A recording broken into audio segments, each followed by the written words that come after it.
Hey guys, and welcome back to another FM22 Transfer Guide with me, Raxel FM, where today we are going over 3 signings and 3 sales for Leicester City. A side that, as we all know, weren't the most successful before they won the Premier League with 5,000 to 1 odds back in 2016. Since then, they've been bouncing around mid-table, but then moving into 5th place 2 years in a row. We're going to try and make sure this team has the ability to move into Champions League spots and potentially even winning the Premier League once again, just by making a couple of sales and a couple of signings. If you are excited for that, please make sure you do smash the like button on today's video, as well as subscribing to the Ranieri YouTube channel so you don't miss a daily Football Manager content coming your way with this series, as well as Let's Plays all throughout the FM year. In terms of what the board want you to do at this football club, I've got pretty broad expectations for what they want you to do, and by that I mean they don't really have a definite direction they want you to go in terms of making signings and playing football. They just want you to play attacking football and entertaining football, but even that is not very favourable. I want you to develop players using the youth system. Once again, not very favourable. They want you to expand the stadium and work within the wage budget, all while reaching the quarterfinal of the Euro Cup.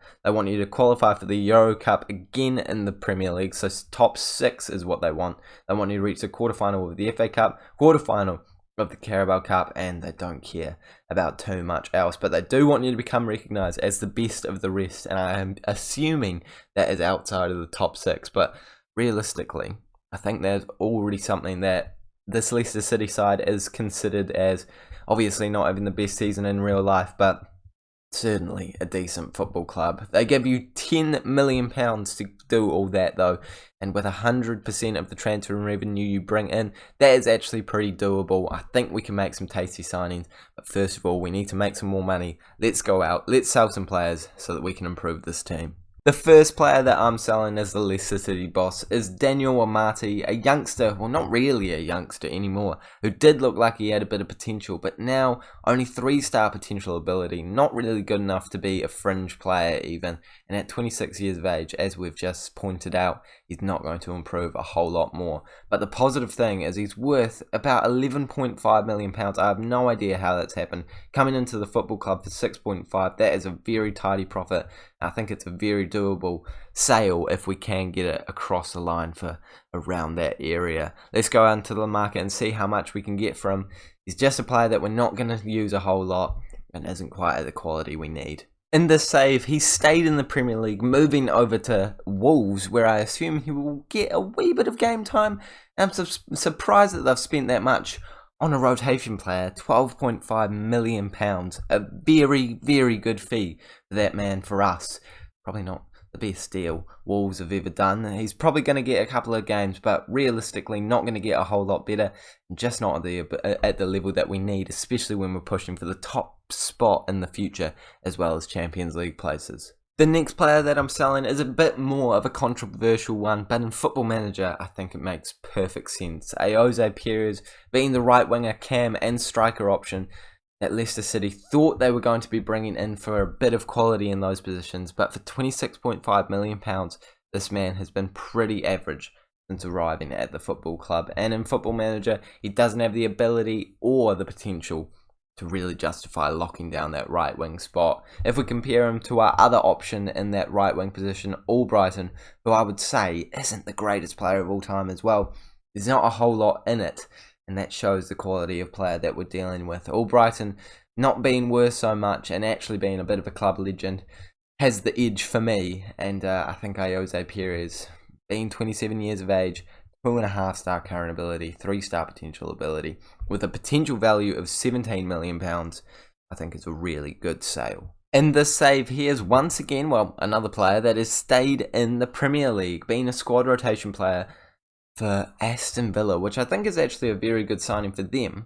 But £17 million, once again, it's a great fee for us, but an interesting fee to be paying, and I'm more than happy to be taking it, as that is going to be reinvested beautifully back into the football club. And I don't even think he's going to be starting for this Aston Villa side, which I think suggests he should definitely not be starting for the Leicester City side that we are managing. And for £17 million, we will take that and run with it. The final sale that we're making is a bit more of an out there one, and it is Kiernan Drewsbury Hall, who I want to leave the football club, and that is because at 22 years of age, he has 2-star current ability and 3-star potential ability, which might not even be reached within the next couple of years. I don't think he's of the quality that we need at Leicester City Football Club, and with a value of 11 to 16 million pounds, this would be an incredible deal if we could get anywhere near that amount, even for like a little bit less than that. I think this is a really good sale, as this man doesn't have the ability, doesn't have the potential. He's just not going to crack the side, unfortunately. With players in the exact same position, like Chowdhury, who's coming through the ranks, and even, I was about to say younger, he's not actually younger, but he has 2.5-star potential, current ability, and 3.5-star potential ability, automatically makes him a much better option. If we actually compare the two players in their general stats, we can also see that Chowdhury is better on the whole, with more defending, mental, aerial, and speed, whereas Drewsbury Hall does, to be fair, have a bit more attacking vision and technical skill, but that is not exactly something that we're lacking in the midfield with Tielemans, who was able to do that very, very well. So unfortunately, this youngster is going to be leaving the club, and he's going to be hopefully making some serious dough for us. In this save, he's left the club to go over to Germany for Wolfsburg, where he's immediately gone down to £5 million worth of value, and that is because we have sold him for only £5 million, which is a disappointing fee, but realistically, he was never worth the £10 million fee that it was looking like we could have gotten at one point, and I'm more than happy with that amount of money coming into the football club to reinvest, as now we do have a very decent amount of funds in £41 million. What a deal we have completed here. All of those transfers adding up, getting us a decent sum of money to reinvest it into the football club. But first, of course, we need to take a look at the team and how we can improve it quickly. Let's go to the best 11, take a look at who they have in there and where the weaknesses are. Jamie Vardy being an aging striker up top, but with Iheanacho and Daka behind him, I think is an absolutely great option for that future position, for those future positions, while Vardy is of course going to be the starter for a while. Albrighton immediately stands out as the weakest link in there, being only 3-star current ability and 31 years of age, never been that incredible of a player in real life either. So I think he's definitely going to be someone that we're going to be looking to improve upon. But of course, if we go to the squad depth screen, we get a bit more of an in-depth analysation. And as I said before about the striker position, although Vardy is getting a bit older, you have some really solid backups in the form of Iheanacho and Daka, who are much younger, so I don't think this position is very pressing until Jamie Vardy looks like he's going to start declining very rapidly. In the left wing position, Barnes is going to lock that down for many a year, I think. Got a decent amount of potential, decent amount of ability. I think he's already got some decent reserves in the form of Iheanacho and Maddison able to play out there. Maybe a rotation option there could be handy, but with Lookman on loan, I don't think you need it too desperately. In the cam position, which is a system that you might not be running, you might be playing with a CDM, but either way, I think James Maddison fills that spot for you, as he's able to play perfectly in the cam or central midfield role. So if you want to move it down to a CDM, you can put Ndidi into there, move Maddison onto a Mazzala, and you're absolutely fine. You've also got other options in there, like Iheanacho, that can do a job. Maybe another player in there to get a bit more cover would be handy. That's not pressing, in my opinion. In the right wing position, as I've said before, I think this is the weakest of the squad. Just not enough cover for me, and definitely not enough talent out there. So this position is certainly one I think needs to be improved. In the central midfield, you've got a decent amount of options with Tielemans and Ndidi, but behind them, you don't have a lot else. With Mendy not being great, Chowdhury being a pretty average player, let's all be honest here. 2.5-star current ability, 3.5-star potential ability, not quite the player we all thought. And this Sumari, man, again, not having as much potential as you maybe would like. So I think another option there is going to be handy for the long run of this save. Pereira and Castagne and Justin doing a great job at the right back position. Bertrand Castagne doing a great job in that left back position. Centre backs on the face value look like they don't have enough youth and depth, but straight away when you deep dive, you can see Evans and Fofana should be your starters, Vestergaard and Soyuncu being your backups, and a couple of players here and there that can do a decent job in there, including Benkovic, who should be leaving the football club as well, by the way. And I think that you're absolutely fine there. And in the last position, you realise where you want to invest a wee bit of money. As Kasper Schmeichel is getting older at 34 years of age, you need a decent backup, and the backup should be someone that's able to pop into that squad at any point in time and do just as good of a job. And Danny Ward and Jakupovic are not those men, so a new goalkeeper is certainly a target for me. So to go over that again, the right wing position is what you need. The central midfielder that's a bit younger, got a wee bit more ability than what we've seen from our rotation players in this team, and your goalkeeper. Other positions that you should be highlighting. As the Leicester City boss, let's go into the market, let's make some signings, and let's spend £40 million. The first player that we've brought in is the man on the thumbnail, Marcus Edwards, locking down that right wing position for many a year for us, I believe. Worth between 46 to 60 million pounds, but we only spend 16 million pounds on the man. Could eventually rise to 24, but that is still an absolute bargain for a man who already has a great bit of ability and potential to be able to play beautifully on the left hand side or the right hand side. But of course, we're going to lock him down as that inside forward on the right hand side. Got the ability through these stats like 17 dribbling, 16 first touch, 13 finishing, 16 technique, 15 off the ball, 17 flair, 15 pace and 16 acceleration. Some really nice stats in there, as well as a wee bit of room to improve, but already this man is going to be a great option for you. And I think for the price, you can't get much better, and having a 22-year-old Englishman is always going to be handy for your squad.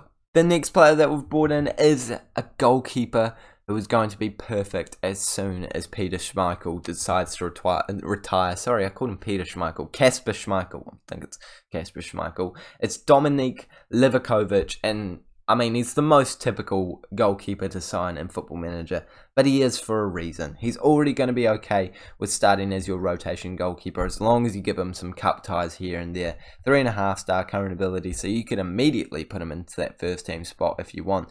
Gain about £50 million a week, and you've only spent £6.5 million on him. Could eventually rise to 11.5, but of course, even that is a bargain when you've got a world-class goalkeeper locking down this position for many years to come. I assume that Schmeichel will retire within the next 2 seasons or start to dip. So he'll be 28 years of age, and that means you probably got another 5 really good seasons out of this man before you even need to think about improving. So I think Livakovic is that perfect option for you in goalkeeper. And if we do already compare him to Kasper Schmeichel, we can actually see there's not a whole lot in it, to be honest. They're very good players. You can pick who you want to start. And he's such a bargain. I think it's an absolute no-brainer. And the final player that we've brought in is once again a youngster from England, and it's not a player I thought I'd be signing for this save at all. But when he came up in the scout list, and when I saw how much I could buy him for, I had to do it. £15 million. Could eventually rise to 16, but even that is a bargain for a player that's already worth 36 to £50 million. Got 4.5-star potential ability, 3-star potential ability, and can play as that CDM or central midfielder all year long. This man is a great option at 20 years of age, an English man for such a cheap price. I don't see why you would not be bringing him in. Worst case scenario, we sell him for a profit, but I don't think that's going to happen. When he's got that kind of potential, when he's already got some decent stats, he is going to be a great box-to-box midfielder, ball-winning midfielder, deep line playmaker. Probably not much of a box-to-box, but you know what I was trying to say. I was just trying to hype him up there. Great mentals, could improve his technicals a bit, and decent physicals as well. I think as a wonder kid, 20 years of age, he's got so much room to improve. He's kind of exactly what you wanted Chowdhury to be, but this time he's actually decent. And now we look at the team as a complete set, and we'll quick pick our best 11. And I will admit, none of our players get put in there I think it's absolutely mad. Edwards needs to be starting on the right-hand side. I'd say Evans needs to come out for Fofana, and you need to put Soyuncu next to that man. I think you can definitely justify starting Livakovic. Of course, Skip is going to be on that bench as well. Potentially even moving into those central midfielder spots is going to be a great replacement for Ndidi when he gets a bit older. But of course, being such a young player as well, I don't know when that's going to happen. But with these signings, you have some beautiful options across the board. I think that you have a really good chance of pushing for those top tier spots with this Leicester City side by just spending about £40 million. I think you still have a wee bit left over. £3 million. There you go. Go spend yourself some money. Go treat yourself after making those signings. And go watch yourself improve this team left, right and centre with the youngsters and hopefully push for those top spots. If you guys enjoyed this video, please make sure you do smash the like button, as well as subscribing to the Rex FM YouTube channel so you don't miss more daily Football Manager content coming your way. And I'll see you all later.